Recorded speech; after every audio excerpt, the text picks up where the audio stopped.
Hi everyone, WCPO 9 anchor and reporter Evan Millward here. Welcome to my home, as I lovingly refer to it these days. It's the OTR Bureau. Look, when they asked me to do this, they asked me to cook something, the first thing I thought was, I'm not much of a cook.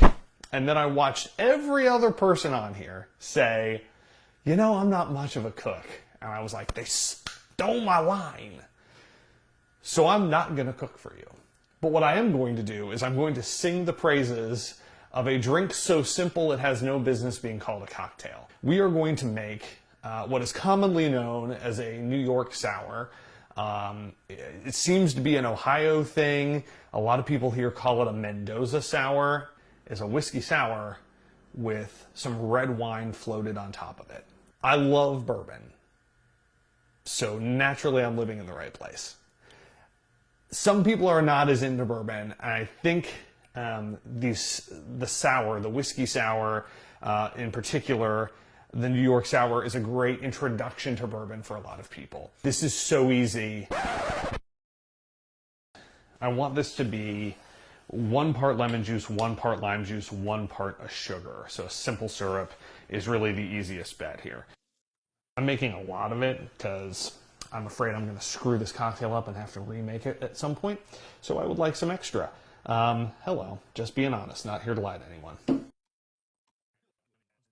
And then we just mix it with booze, shake it up, and the base is set for any number of cocktails that you want to make. So Boston Shaker, we're going to fill this. We're going to fill this with ice right now. You want to fill it like 2/3 full with ice, okay?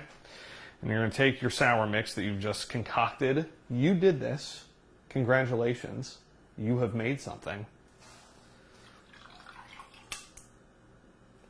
And then we're going to take a bourbon. For the New York sour, I really like a rye whiskey or a bourbon that's a little smokier. So, in keeping with the local theme here, I'm going to recommend the New Riff rye. We're going to take 2 ounces of that New Riff. I just spilled. Just a wee bit heavy-handed here. 1 cocktail. Who is making just 1 cocktail? 2 ounces of the whiskey, and then about 1 ounce or so of the sour mix. So make sure you're in there good, and then shake. You just gotta shake it hard for like 30 seconds, right? In keeping with the local theme, I have this lovely Carrican glass. Normally I would chill this, didn't plan ahead. Pour a little bit in here. Look at that. So at this point, you've got a whiskey sour. You are going to have to float some red wine.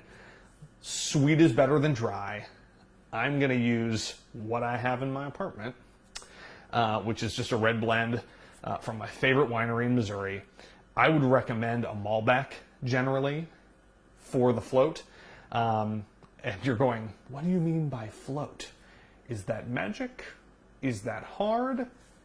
No and no, but I might screw it up anyway. All you really need is about 3/4 of an ounce. You don't want to dump the wine in because then it will all just sink to the bottom. You want it to sit on the top. Well, this was a valiant effort. I swear it will work for you. I don't know what's wrong. Well, thanks for sticking around. Sorry this didn't work out as well as I'd hoped. Here's to a lovely Memorial Day weekend. It has been a pleasure spending time with you. Thank you for your trust in us, in your local news. Keep being kind to one another. And remember to support your local businesses. Cheers, my friends.